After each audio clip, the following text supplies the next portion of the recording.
Welcome to the Clarity Advisor Show, where you'll learn how to grow your team today. Join Ken Trupke and his guests as they discuss what works and doesn't work to grow your team in today's world. And now, your host, Ken Trupke. Hello, and welcome to the Clarity Advisor Show. Over the past year, we have had so many fantastic guests discussing important topics. In this final show in the three-part series, I've collected highlights specifically around generational differences, managing change, building trust, and personal development. One of the most interesting topics we've discussed on this show is the generational differences with millennials and Xers and Gen Z and boomers all in the workforce at the same time. From episode 35, author Joe Mull talks about work-life balance with millennials and Gen Z.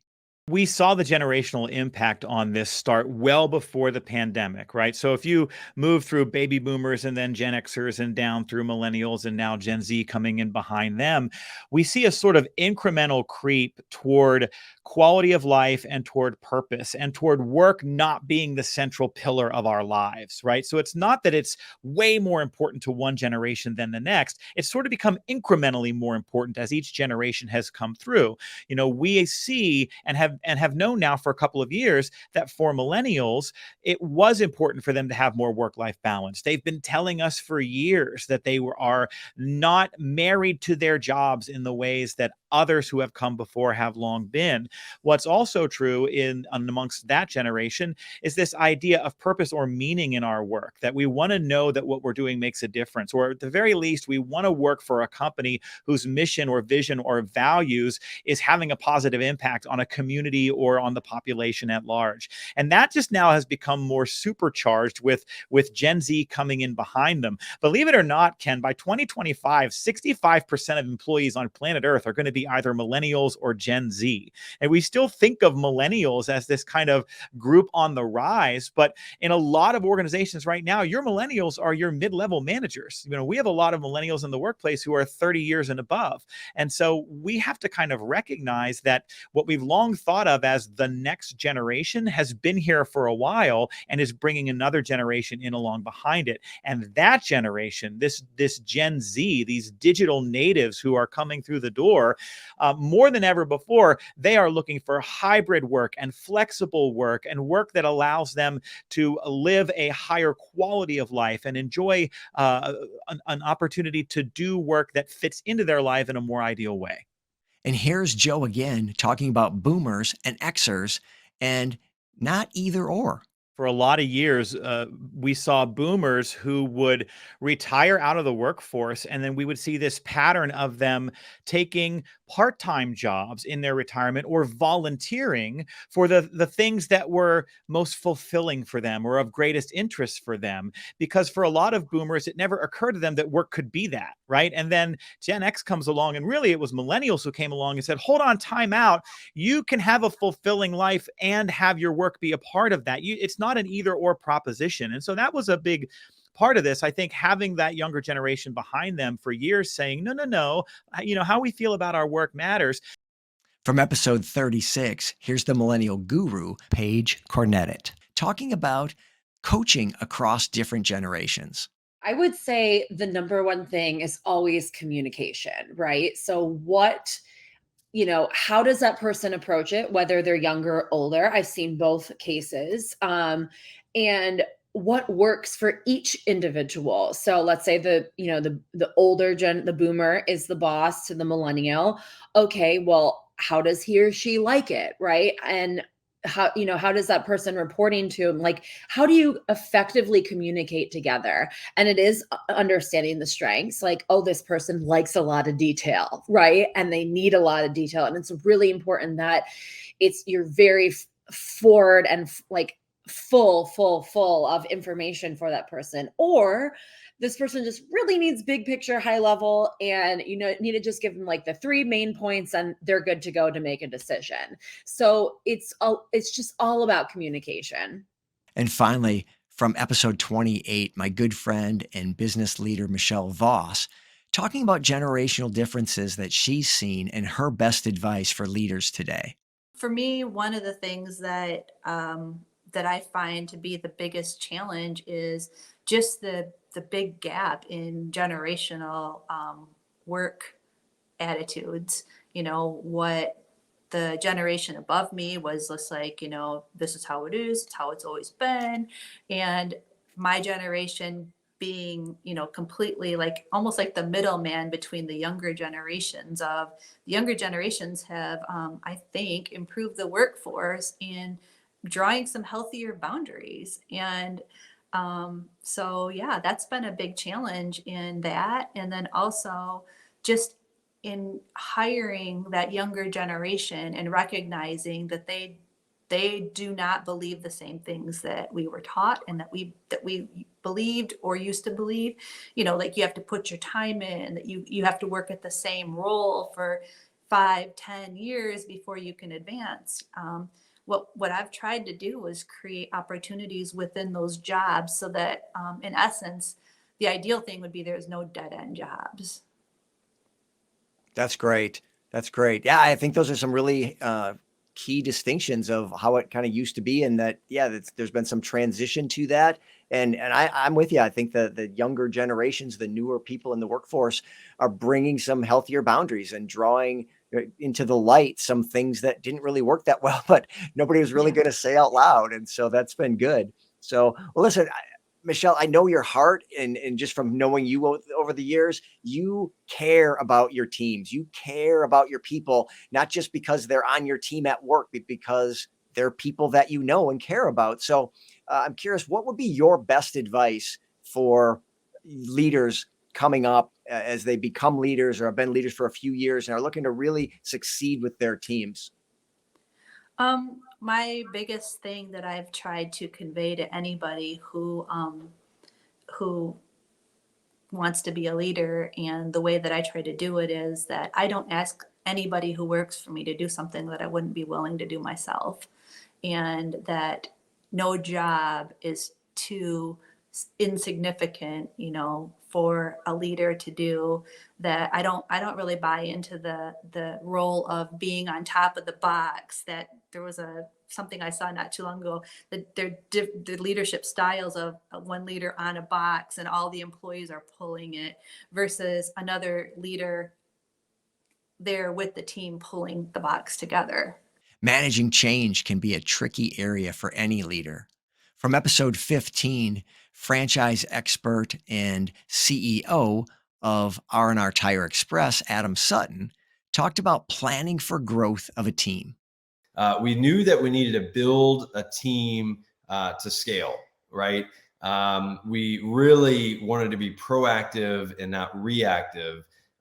So for me, that started with hiring a solid senior vice president. His name is Matthew Warren, who can kind of come alongside our vision and help roll out what we were trying to accomplish over the next 3 to 5 years. And so he and I spent a lot of time together, remapping the next several years, but also identifying and kind of cracking down the mission, purpose, and vision, and everything truly flowed from that. We kind of worked backwards, building out the processes and procedures needed to accomplish a focused but still rapid growth. So from there, we broke down the positions and roles, responsibilities that we needed to accomplish what we call our serve, not service culture. Again, being proactive and creating that VIP experience. And honestly, we couldn't be happier with the team. We've quadrupled the staff. My father ran a very lean ship, to his credit, and they, he didn't abuse anybody, but he'll joke and say he's a little bit cheaper than I am, and I had to twist his arm a little bit and say, no, this kind of growth is going to cost a decent investment. And so we're now 3-4 years into that vision, and we're reaping some of those benefits of prepping the path.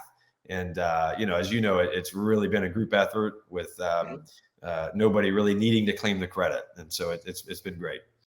From episode 47, fractional sales leader Bill Poole talked about change management and some of the elements to success. One of the first things that we did when we were developing our managed growth system is looking at is change management. Again, let's say a decent system that is properly implemented is going to succeed better than an amazing system with a poor implementation. So change management is really the secret sauce or key ingredient with making sure that a process sticks. So, we have a great system and we focus on change management. We think that that's the best of both worlds, Ken. But change management is really about alignment, communication, training, and stickiness. From our very first episode, here's Coach Joe Pici talking about what do you do if they don't? As a manager building a team and as a leader, what if they don't? Mm-hmm. Are you going to hold them accountable to their numbers? The first thing we have to hold people accountable to is their activity. Okay. Are they doing the dailies, the behaviors it takes to be successful? Because it's been my experience, if you do the daily behaviors, the results will follow. Yep, absolutely. So as a leader, as a manager of a team, the first thing we should focus on is, have I equipped my team with the skills and strategies? Then, are they executing those skills and strategies daily, metricing? And then at the end of the day, I have to measure number one, do they do all the activities, and then the results? And finally, from episode 42, here's marketing expert and change agent Tara Kinney sharing her perspective on teams wanting to make change. And if you have people who want to do a good job, which I will tell you is most of the population, they are not showing up to work just to collect a paycheck. They want to do a good job. Absolutely. So have people on your team that are normal humans wanting to do a good job. And you have leaders who are open-minded and seeking answers to how to make their jobs easier, how to make the organization better. And they're going to reap the rewards. The consultant doesn't reap the rewards. They will benefit. If you have those two factors in place, you can manage the change. And as a result, this company was able to move forward. They were part of a larger organization, and they were able to take some of the best practices from their team to other divisions of the company. And they were also able to adopt some best practices from other divisions of their organization to this group that we were working with, especially in the areas of onboarding. If it's a blind spot, no one knows it's there. Once you know that it's there and everyone is aligned to achieve the outcomes together, because we've all agreed on it together, then we can start to find answers. And so they found the answers themselves. They were able to solve the problem as soon as it was apparent to them. Is your business where you want it to be or on track to get there? Clarity Advisors helps business leaders improve communication and get your team aligned and engaged for greater success. We specialize in helping you streamline your sales and operating systems to improve efficiency and grow your profits. Call or text Ken at 616-822-2998 to have a complimentary 12-minute call to see what some clarity could do for you. Building trust is so critical in leading and building teams. Back in episode 10, my good friend and CEO, Ken Misiewicz, discussed building trust. Well, thinking of trust as consistency over time, there's definitely an element of repeatability. So someone can't just have an experience with you once and say, boy, I really trust that person. I mean, they could, but they'd be fairly reckless. The way humans have survived is by being cynical, right? And so the idea that you have to have regular interaction and multiple touch points, and I think getting feedback from other people about you is important, right? Because they're not just using their own judgment, they're helping qualify you through other people. And so that's why gossip is so detrimental to an organization, right? It's assassination from within. And when you get that type of dynamic out, and you can focus on constructive conversation about what do we do, how do we do it. Think about budgeting, think about planning, and how difficult that is in any business. There's a lot of ways that can go wrong. And so how do you take people's feedback and then give them the sense of what they can have an impact on and what they can't, so that they're not just frustrated, but they believe that their voice mattered. It's just you don't get everything you want all the time. From episode 13, sales leader Nolan King talked about being honest with people. I think people haven't changed. I think the way, and you talk about like, people resigning or whatever, like I think the way that people should lead other people has changed for sure. Caring about them first, themselves second. But I would say people haven't changed, but something that I have learned for sure, like I always want everybody to succeed. I always see the potential in other people, but I will say it comes apparent more, I guess, to myself now, maybe being around longer, of like, hey, it's just maybe not going to work out, and here's why. And I think we need to be honest with people, especially in my role in sales and entrepreneurship, like being honest with people. Like if you go down, one of the things I used to say in my Friday meetings with some of my team when I was a district is like, hey, you said you wanted this, you said this was your goal. Here's what we just did is going to yield us. So we either got to change the goal, which I'm cool with, or we got to ramp it up. It's your business. You tell me what you want to do. So the conversation's just different, I guess. Explaining the why behind everything is super important now. Like, even if people don't agree with what you have to say, if you explain your thought process behind it and why you said it that way, again, even if they don't agree, they can at least understand and be empathetic with where you're coming from. So I don't think people have changed. I think how people approach people has changed, and the people who haven't adapted, I guess they're going to get left behind here in the next coming years. From episode 26, my good friend and SEO and marketing expert Jason Dodge talked about transparency, honesty, empathy, and something I found very interesting, advocacy. It really comes down to kind of like 3 to 4 kind of pillars, and that's transparency and honesty. You can lump those two together, if you will. Empathy and advocacy. Those are the things that really stand out to me. And it's showing up every day, trying to keep everyone motivated, even when things are super challenging, is difficult, but also don't hide it either. Be transparent with teams, talk openly about challenges, and then what can be done to help one another. Like, that's really, really important stuff, right? Both in professional and personal lives. From an empathetic perspective, I think this is something that everyone can do, and it's a continuous evolving thing, is really lead with empathy and consider the fact that your team has a life outside of work. As a business owner, entrepreneur, keep in mind, probably nobody is going to be as passionate about your business as you are. You created it. It's your baby. It's your vision, etc. But you have to be okay with that. And it took me a long time to be okay with that. But just kind of remind yourself, people are like, we're working to live. We don't live to work, right? We can be passionate about what we do and have goals, but like, people come to work for a reason.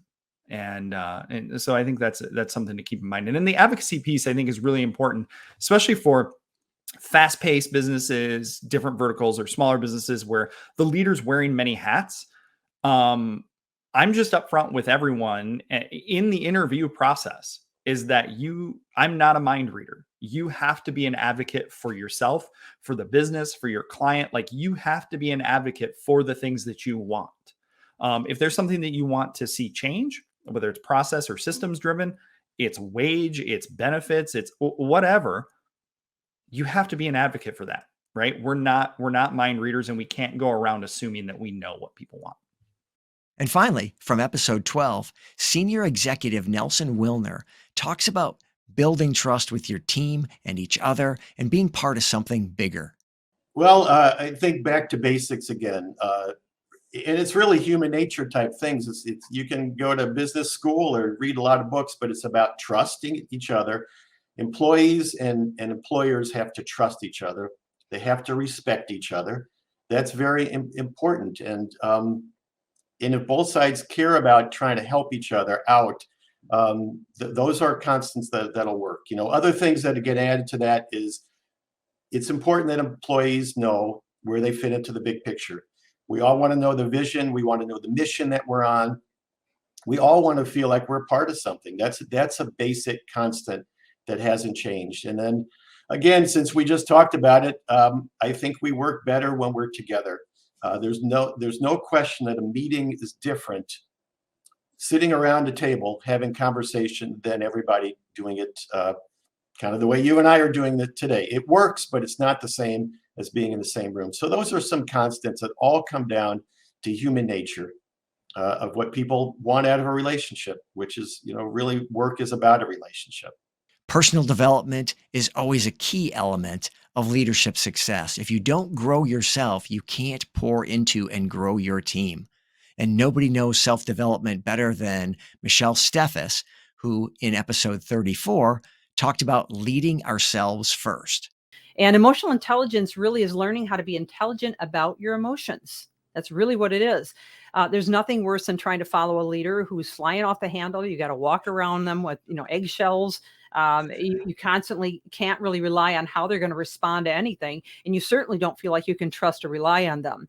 So when leaders learn how to groom that emotional intelligence side of them, and they become the best version of them, managing everything from challenges to, team needs, then you become a stable force, and that's transferred into the team. And now they begin to adopt some of the same practices. So what I do in short form is I help them to develop the necessary habits to become those types of leaders. Because we can't determine our destiny, but we can determine our habits, which determine our destiny.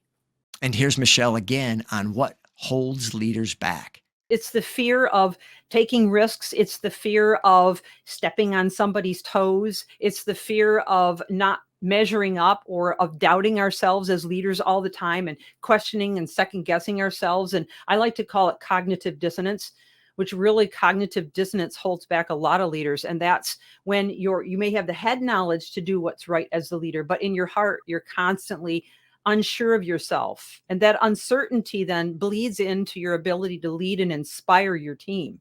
So we've got to get the fear factor out by solidifying who they are as a leader. I help them write a vision statement, and then we begin working on a set of goals that causes a complete transformation from the inside out. And that is when the results begin to happen. From episode 18, advisor Joshua Washington discussed checking our emotions and keeping them under control in difficult conversations.